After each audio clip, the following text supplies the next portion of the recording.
ओम शांति। आज मन के ऊपर बहुत सारे पापों का बोझ है।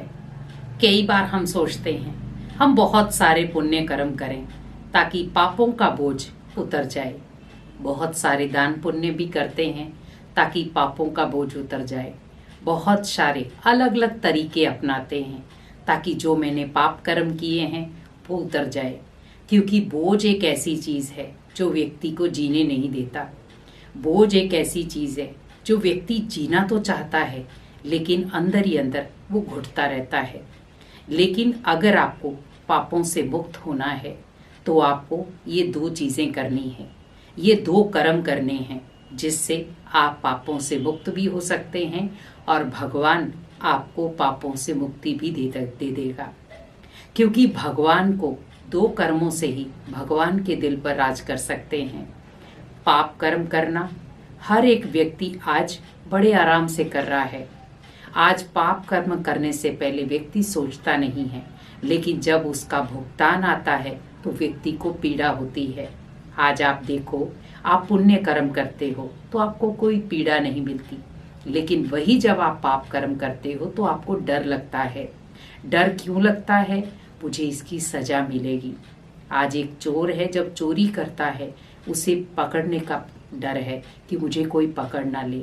लेकिन अगर कोई भलाई का काम करता है तो उसे ये डर नहीं है कि मुझे कोई पकड़ लेगा।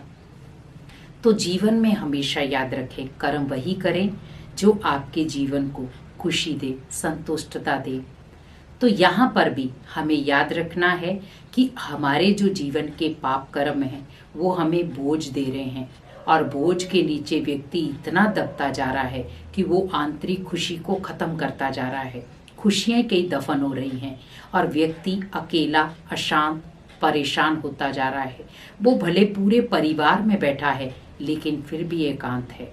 वो पूरे परिवार में बैठा है लेकिन फिर भी शांत है। पूरा परिवार खुशियाँ मना रहा है लेकिन वो फिर भी दुखी है। आखिर क्यों? क्योंकि पाप कर्म एक ऐसी सजा है, वो भले पूरे परिवार में होगा लेकिन फिर भी उसे सुकून नहीं होगा। तो पहला कर्म आपको क्या करना है? दुआएं इकट्ठी करनी है। अगर आपने बहुत सारे पाप कर्म किए हैं तो आप बहुत सारी आत्माओं से दुआएं इकट्ठी करें। सबसे पहले भगवान से दुआएं लें। आप भगवान के दर पर जाएं, उसके घर में सेवा करें। क्योंकि जब आप भगवान के घर में अपनी तन से सेवा करते हैं, मन से सेवा करते हैं, धन से सेवा करते हैं, तो वहां से जो दुआएं मिलेंगी वो आपके पाप कर्मों को धो देंगी। क्योंकि आपने देखा होगा, जब आप मन से अशांत होते हैं, आप किसी आध्यात्मिक स्थल पर जाते हैं, वहां जाकर आप किसी भी प्रकार की सेवा करते हैं तो आपका मन धीरे धीरे शांत हो जाता है। तो भगवान का दर जो है वो आपको सुकून देता है। तो पाप कर्मों से अगर आपको बचना है तो पहले आप भगवान की दुआएं लें, उसके बाद आप बहुत सारे इंसानों की दुआएं लें। क्योंकि भगवान की ब्लेसिंग हमें बहुत सारे पाप कर्मों से मुक्ति दिलाती है और इंसान की दुआएं भी हमें बहुत सारे पाप कर्मों से बचाती हैं। तो दुआएं हमारी जीवन का सुरक्षा कवच बन जाती हैं। तो क्यों ना दुआएं ही कमाएं? क्योंकि पाप कर्म हमारे जीवन को गटर में लेकर जाती हैं। पाप कर्म हमारे जीवन को ऐसे एक जगह पर जंगल में ले जाती जहाँ कांटे ही कांटे हैं। हमें कुछ ना कुछ कांटे ही मिलेंगे, लेकिन जब हम दुआएं कमाते हैं तो हमें फूल ही मिलते हैं। तो क्या आपको जीवन भर कांटे ही लेने हैं? क्या आपको जीवन भर कांटों पे ही चलना है? अगर कोई आपको कह रहा है कि मैं आपके जीवन में फूल ही बिछाऊंगा तो क्यों ना उसका हाथ पकड़ लिया जाए। तो पहला आपको क्या कर्म करना है कि अगर आपने पाप कर्म किए हैं और आपके मन पर बहुत सारे बोझ हैं तो आप उन पाप कर्मों को काटने के लिए भगवान के दर पर जाएं और उसके दर पर सेवा करें और उससे दुआएं कमाएं। दूसरा कर्म आपको क्या करना है? अपने माता पिता की सेवा करें। और माता पिता की सेवा के साथ साथ आप ये देखें, जो अशांत, दुखी, परेशान या बेसहारा आत्माएं हैं, आप उनका सहारा बन जाएं।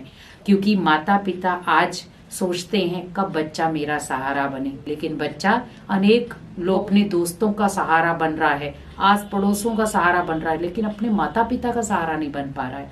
लेकिन आप अपने माता पिता का सहारा बने। दूसरा, आप उन लोगों का सहारा बने जिनको दुनिया ने ठुकरा दिया है, जिनको दुनिया ने नहीं अपनाया है, आप उनका सहारा बन जाएं। आज आप दुनिया में देखें, बहुत सारे ऐसे लोग हैं, ऐसे बुजुर्ग लोग हैं जिनको दुनिया ने ठुकरा दिया, उनके खुद के बच्चों ने ठुकरा दिया है। आप उनको अपने सीने से लगाएं, गले लगाएं। आप देखें उनके अंदर से क्या निकलता है। अच्छी दुआएं निकलेंगी जो आपके जीवन को, आपको मुसीबत से भी बाहर निकालेंगी, क्योंकि वो रहम की दुआएं हैं। आपने मांगी नहीं है, वो बिन मांगे आपको मिली है। वो है श्रेष्ठ कर्म। आप श्रेष्ठ कर्म करें। पहला दुआएं कमाएं, दूसरा श्रेष्ठ कर्म करें। श्रेष्ठ कर्म जब व्यक्ति करता है तो बहुत सारी ऐसी चीजों से बच जाता है, बहुत सारे ऐसे पाप कर्मों के बोझ से बच जाता है। जो व्यक्ति चाहता है कि मुझे जीवन में खुशी मिले, आनंद मिले, प्रेम मिले, सहयोग मिले, भगवान का प्यार मिले, वो सब मिलता है। तो जीवन में कोशिश यही करें। हमें जीवन में सब चाहिए, लेकिन अगर भगवान कहे कि बच्चे मैं दूंगा, तो आप सोचो इससे बड़ा भाग्य क्या हो सकता है। तो अगर आपको लग रहा है मैं बहुत सारे पाप कर्मों के बोझ के नीचे दब रहा हूं, तो आप अपना हाथ, उंगली नहीं पूरा हाथ ही भगवान को दे दो कि भगवान ये पूरा हाथ आपका है। अब आपको मुझे सही रास्ते पर चलाना है। कैसे चलाना है? मार कर चलाना है, जिस तरीके से भी चलाना है आपको चलाना है। भगवान आपको सुधारेगा और सही रास्ते पर लाएगा। तो भगवान का हाथ पकड़ो। अगर इंसानों का हाथ पकड़ोगे तो कहीं ना कहीं आपको गलत रास्ते पर भी ले जाएंगे, लेकिन अगर आप भगवान का हाथ पकड़ोगे तो भगवान कहीं पे भी आपको गलत रास्ते पर नहीं ले जाएगा, क्योंकि भगवान कभी भी हमें गलत शिक्षा नहीं देता, लेकिन भगवान हमें हमेशा अच्छे कर्म सिखाता है। और जब भगवान हमें अच्छे कर्म सिखाता है तो अच्छे कर्मों से हमें सीख लेनी चाहिए, और बहुत सारे कर्मों से, पाप कर्मों से हम बच सकते हैं। तो जब हम पाप कर्मों से बच जाएंगे तो भगवान की ब्लेसिंग भी मिलेगी और जीवन में हम श्रेष्ठ कर्म भी कर सकते हैं। और जब हम जीवन में श्रेष्ठ कर्म कर रहे हैं तो आप सोचिए कि हम भगवान के दिल पर भी चढ़ सकते हैं और बहुत सारे लोगों की दुआएं भी हमें मिल जाएंगी। तो कर्म ऐसे करें जो भगवान के दिल पर चढ़ सके और साथ साथ में अनेक आत्माओं की दुआएं ले सके। तो ऐसे कर्म करो जो आपके पाप कर्म इजीली खत्म हो जाए, हमें कहीं जाने की जरूरत ना पड़े। इसीलिए भगवान के दिल पर जगह बनाओ और अपना हाथ भगवान के हाथ में दे दो, ताकि सारे पाप आपके धुल जाएं। ओम शांति।